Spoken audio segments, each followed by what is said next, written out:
ఉదాహరణ అండి. ఎందుకనంటే నేను యవనస్తునిగా ఉన్నప్పుడు నాకు ఒక నర సంబంధమైన బలహీనత వచ్చింది.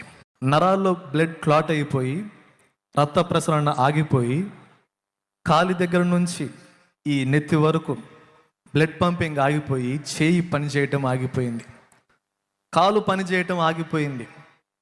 నడుస్తున్నాను, పని చేస్తున్నాను, కానీ హెవీ వెయిట్స్ ఏం మొయ్యలేను, ఎక్కువ బరువులేం మొయ్యలేను. ఎన్నో హాస్పిటల్ తిరిగాను, ఎంతోమంది వైద్యులకు చూపించాను. ఇంచుమించుగా నాకు తెలిసి 5 సంవత్సరాలు ఎన్నో హాస్పిటల్స్, గుంటూరు, హైదరాబాద్, ఎన్నో వైద్యులకు చూపించాను. ఎక్కడికి వెళ్ళినా ఉపయోగం లేదు. నా తండ్రి నాతో చెప్పేవాడు, అరే నువ్వు ఎన్ని హాస్పిటల్ తిరిగినా, ఎన్ని చోట్లకు వెళ్ళినా, నువ్వు దేవుణ్ణి పట్టుకోకపోతే ఎటువంటి ఉపయోగం లేదు. నీ జీవితంలోకి యేసు రాకపోతే నువ్వు ఎన్ని మెడిసిన్స్ వాడినా ఉపయోగం లేదు అని చెప్తా ఉండేవాడు. నేను లక్ష్య పెట్టేవాడిని కాదు.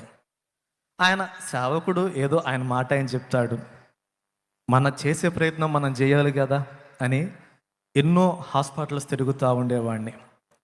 నేను ఎన్నో ఊహలు ఊహించుకున్నాను. బాగా చదువుకోవాలి, మంచి ఉద్యోగం సంపాదించాలి, బాగా డబ్బులు గడించాలి. ఎందుకని?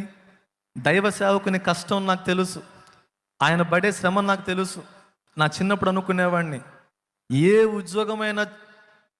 ఉద్యోగమైనా చేసుకోవాలి, కానీ ఈ సేవలోకి మాత్రం రాకూడదు. ఎందుకని? అమ్మో, ఇన్ని కష్టాలు మన వల్ల అవుతాయా? ఈ కరువు, ఈ అవమానాలు, నిందలు మన వల్ల కాదులే, ఈ బ్రతుకొద్దు, మనకి ఏదైనా ఉద్యోగం చేసుకుందాం అని నేను ఊహించుకునేవాడిని. నా అడుగులన్నీ, నా చదువంతా ఉద్యోగం వైపే ఉండేది. నేనొకటి తలుస్తే నా దేవుడు ఇంకొకటి తెలిచాడండి. నాకు వచ్చిన ఆ జబ్బు నిమిత్తం ఎన్నో హాస్పిటల్ తిరిగాను. అనుకునేవాడిని, నా స్నేహితులు మొత్తం నాతోనే ఉంటారు కదా, నా బంధువులు మొత్తం నాతోనే ఉంటారు కదా, నా వాళ్ళంతా నాతోనే ఉన్నారు కదా, నాకు దిగులేంటిలే, నాకు భయం ఎందుకు, నా వాళ్ళంతా ఉన్నారు కదా అనుకొని సంతోషపడిపోతూ ఉండేవాడిని. ఎందుకని? ప్రతి ఒక్కరు వచ్చి, నాయన బాగాలేదంటే ఏంటి నీకు అని అడగటం, పరామర్శించటం నాకు చాలా బాగా నచ్చేది. అయితే ఓ హాస్పిటల్కి వెళ్తే ఆ హాస్పిటల్లో ఆయన చెప్పాడు, నాయన దీనికి ట్రీట్మెంట్ జరగాలి అంటే తమిళనాడులో ఒక హాస్పిటల్ ఉంది, అడవిలో ఉంటుంది అది, నువ్వు అక్కడికి వెళితే ఏదైనా క్యూర్ అవ్వచ్చేమో అంటే, చేసేదేం లేక తమిళనాడులో ఉన్న ఆ హాస్పిటల్కి వెళ్ళాం. ఆ హాస్పిటల్లోకి వెళ్ళి చూశాను, నాలాంటి పేషెంట్లు ఎంతోమంది ఉన్నారు. అన్ని వార్డ్స్ డివైడ్ చేసి పెట్టారు, అంటే స్టేజెస్ వారీగా, స్టేజ్ 4, స్టేజ్ 3, స్టేజ్ 1, స్టేజ్ 2 అన్నట్లు డివైడ్ చేసి పెట్టారు. స్టేజ్ 4లో ఉన్న వ్యక్తులను చూస్తే అసలు చూడలేకపోయాను. బ్లడ్ పంపింగ్ అనేది ఆగిపోయి, రక్త ప్రసరణ ఆగిపోయి, బాడీ అంతా పాలిపోయి, పురుగులు పట్టి, ఆ రూమ్లోకి అడుగు పెడదామన్నా కూడా అవకాశం వెళ్ళినంత దుర్వాసన వస్తుంది. వాళ్ళని చూశాను, చావు కోసం ఎదురు చూస్తూ ఉన్నారు. వాళ్ళలో ఒక అతను నాతో అన్నాడు, అయ్యా చావన్న రావట్లా, ఏం జబ్బయ్యా ఈ జబ్బు, చచ్చిపోతే బాగుండు, చావన్న రావట్లా అని ఒక యవనస్తుడు నాతో అన్నాడు. 27 ఏళ్ళు ఉంటాయి. 27 ఏళ్ల యవనస్తుడు ఆ మాట నాతో అంటే నా గుండె బరువెక్కిపోయింది. బహుశా నా బ్రతికింతేనేమో, నేను వీళ్ళలో ఒకళ్ళలాగా అయిపోతానేమో. అన్ని వార్డ్స్ చూపించుకుంటా నా వార్డ్ దగ్గర తీసుకొని వచ్చి నన్ను ఒక రూమ్లోకి పంపించారు. ఆ రూమ్లో నేను ఉన్నాను. అప్పుడు దాకా అనుకుంటున్నాను నేను, ఏమని, నా బంధువులు, నా స్నేహితులు, నా తల్లిదండ్రులు, నా వాళ్ళందరూ నాతోనే ఉన్నారు కదా అనుకున్నాను. కానీ చెప్పనా, ఆ వార్డులో నన్ను ఉంచి నా తల్లిని, తండ్రిని, నా వాళ్ళందరినీ వేరు చేశారు. ఒక్కడిని ఉంచారు. ఎందుకని? వాళ్ళేమంటారు, ఇది నిన్ను పట్టుకుంటే వేరే వాళ్ళకు కూడా వచ్చిద్దేమో, నిన్ను తాకితే వేరే వాళ్ళకు కూడా వచ్చిద్దేమో అని ఒక స్పెషల్ ట్రీట్మెంట్ నిమిత్తం నన్ను ఒక రూమ్లో ఉంచారు. నా రూమ్ పక్కనే కాలేజ్. నా ఏజ్ ఉన్న వాళ్ళంతా పొద్దున్నే లేచి బుక్స్ తీసుకొని, బ్యాగ్స్ తీసుకొని కాలేజ్కి వెళ్తూ ఉంటే ఆ రూమ్లో ఒక్కడినే కూర్చొని ఆ విండో పక్కన చూస్తూ ఉండేవాడిని. నా బ్రతికేందో, ఎలా బ్రతుకుదాం అనుకున్నాను, ఏమైపోయాను. నా వాళ్ళందరూనేమో ఎక్కడో గెస్ట్ హౌస్లో ఉంచారు, నన్ను మాత్రం ఇక్కడ ఉంచారు. పొద్దున్నే లెగవటం, ఆ పేషెంట్లందరినీ చూసేవాడిని. వాళ్ళందరూ చావు కోసం చూస్తూ ఉంటారు. నేను స్టేజ్ 1లో ఉన్నా కదా, వాళ్ళందరూ స్టేజ్ 2, 3, 4 వాళ్ళ పక్కన కూర్చుంటే ఆ వచ్చే వాసనకి చాలా ఇబ్బంది పడేవాడిని. అనుకుంటూ ఉండేవాడిని, ఈరోజు ఇట్లున్నా రేపు నేను కూడా అంతే కదా అని ఏడుస్తా, బాధపడతా, లోపల కుమిలిపోతా. ఎంతోమంది వచ్చారు, ఓదార్చారు, ఫోన్ చేశారు, ఏం కాదులే తగ్గిపోయిద్దిలే, మంచి మందులే అని ఎన్నో చెప్పారు. మనసులో మాత్రం కలవరం, దిగులు, వేదన. నాకు ఆ ఒంటరి సమయంలో నా తండ్రి నాతో చెప్పిన మాటలు గుర్తొచ్చినాయి. నా తండ్రి చెప్పాడు, నాయనా ఒకరోజు నేను వెళ్ళిపోతా, మీ అమ్మ వెళ్ళిపోయింది, నీతో ఉన్న వాళ్ళు మొత్తం వెళ్ళిపోతారయ్యా. నువ్వు ఎక్కడ ఉన్నా, ఎలా ఉన్నా నీకు తోడుగా ఉండేది యేసు ఒక్కడే. యేసు ఒక్కడే. ఆ యేసును పట్టుకున్నా ఆయన చాలు. ఆ యేసును నమ్ముకో చాలు, ఆయన చూసుకుంటాను నేను అంటే నాకు గుర్తొచ్చినాయి ఆ మాటలు. ఇంకా ఆ బెడ్ మీదే ఉండి రోజు ఆ పేషెంట్లను చూడటం, నా బ్రతికింతే అయిపోద్దేమో అని కలవరపడుతూ ఉండేవాడిని.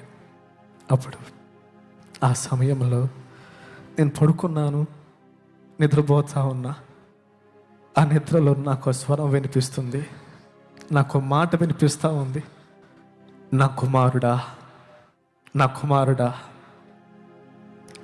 లేచి ఇర్మియా 31వ అధ్యాయం చదువు, లేచి ఇర్మియా 31వ అధ్యాయం చదువు అనే మాట వినిపిస్తే, దేవుడేంటి అసలు ఫస్ట్ సందేహం, నాతో మాట్లాడింది ఎవరబ్బా అని లేచాను. చుట్టూరు ఎవరు లేరు, అంతా అంధకారం, చీకటి, ఎవరు లేరు కదా, మరి నాకు స్వరం వినిపిస్తుంది అని మళ్ళీ పడుకున్నా. మళ్ళీ స్వరం వినిపిస్తుంది, ఇర్మియా 31వ అధ్యాయం చదువు అని. వెంటనే బైబిల్ తీసుకొని ఇర్మియా 31వ అధ్యాయం చదివానండి. నిజంగా ఆ అధ్యాయం చదువుతున్నప్పుడు ఏడుపు వచ్చేస్తుంది, వెక్కి వెక్కి ఏడుస్తున్నాను. ఒక్కసారి ఆ వచనం చూపిస్తాను మీకు. అప్పుడు దాకా ఎన్నో కోటలు కట్టుకున్నా, ఎన్నో ఊహలు ఊహించుకున్నా, అలా బ్రతకాలి ఇలా బ్రతకాలనుకున్నా. ఆ ఒంటరి సమయంలో ఇంకా నాకు చావే శరణ్యం, వాళ్ళలాగా బ్రతకంట కంటే చచ్చిపోవటం బాగుండు కదా అనుకున్న సమయంలో నా దేవుడండి ఒక్కసారి ఇర్మియా 31వ అధ్యాయము 1వ వచనం నుంచి చదువుతారా దైవజనులు? యెహోవా వాక్కు ఇదే, ఆ కాలమున నేను ఇశ్రాయేలు వంశస్థులకందరికీ దేవుడనై యుందును, వారు నాకు ప్రజలయ్యుందురు. యెహోవా ఇలాగు సెలవిచ్చుచున్నాడు, ఖడ్గమును తప్పించుకున్న వారై జనులు అరణ్యములో దయనొందిరి గనుక ఇశ్రాయేలు విశ్రాంతి నొందినట్లు నేను వెలుదుననుచున్నాడు. చాలా కాలము, ఈ మాట అండి, ఈ మాట నన్ను పట్టుకుంది. చాలా కాలము క్రిందట యెహోవా నాకు ప్రత్యక్షమై ఇట్లనెను, శాశ్వతమైన ప్రేమతో నేను నిన్ను ప్రేమించుచున్నాను గనుక విడువక నీ ఎడల కృప చూపుచున్నాను. దేవునికి మహిమ కలుగునుగాక. ఆ కిందనే ఉంటుంది, నాకు మొరపెట్టుము నేను నీకు ఉత్తరం ఇస్తాను ఆయన. ఆ మాట నన్ను పట్టుకుందండి, ఆ మాట నన్ను పట్టుకుంది. అప్పుడు దాకా నా తండ్రి చెప్పే మాటలు ఏదో ఆయన మాట్లాడుతున్నాడు, నిజంగా దేవుడు మాట్లాడతాడా అనుకునే నాకు ఆ రాత్రి వేళ నా దేవుడు నాతో మాట్లాడాడు. నా దేవుడు నన్ను దర్శించాడు. ఈరోజు ఇన్ని లక్షల ఖర్చు పెట్టుకొని ఈ వాక్యం ప్రకటించేది ఈ దేవుణ్ణి నీ ఇంటికి పంపించడానికే, ఈ రక్షణ ఆనందం నీ ఇంటికి పంపించడానికే. నేను చెప్పనా అండి, ఆయన ఆ మాట మాట్లాడాడు. మరుసటి రోజు డాక్టర్ వచ్చాడు, నన్ను చూశాడు, నా బాడీ అంతా మళ్ళీ రీస్కానింగ్ చేశారు. ఆశ్చర్యం చెప్పనా, స్టేజ్ 1 నుంచి స్టేజ్ 4కి పోవలసిన నన్ను ఆయన చూసి, నాయనా నీకు చిన్న ట్రీట్మెంట్, చిన్న సర్జరీ చేస్తే సరిపోయేది, నీ ఆరోగ్యం మొత్తం మరలా క్యూర్ అయిపోయింది అని చెప్పాడు. దేవునికి మహిమ కలుగునుగాక. నా యేసయ్య గొప్ప దేవుడండి. నీవు నిజంగా నీ జీవితంలోకి ఆయన్ను ఆహ్వానిస్తే, నీవు నిజంగా ఆయనను నీ హృదయంలోనికి ఆహ్వానిస్తే, ఆయన తల కింద పెట్టి కాళ్ళు పైన పెట్టమనలా, ఎన్నో పూజలు పుణ్యనది స్నానాలు చేయమనలా, నీ పాపము విడిచిపెట్టమన్నాడు. నీ పాపము విడిచిపెట్టి ఆ పాప శాప బంధకాల నుంచి, ఆ నరకము నుంచి బయటకు రావాలనే ఆయన నీ కొరకు నా కొరకు ప్రాణం పెట్టాడండి.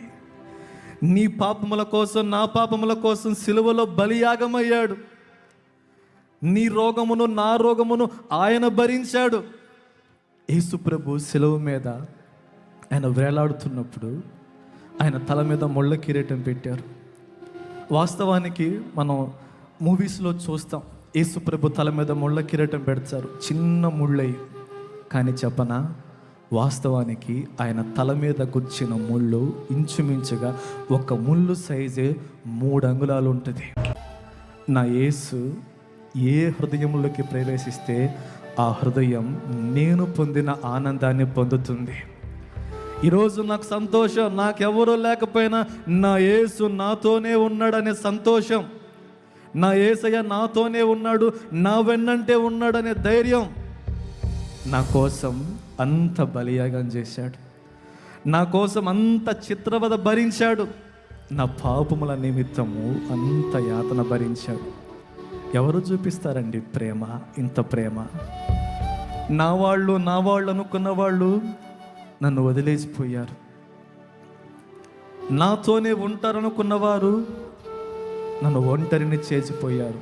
కానీ ఏ సమయంలోనైనా నా వెన్నంటే ఉన్నది నా యేసు మాత్రమే.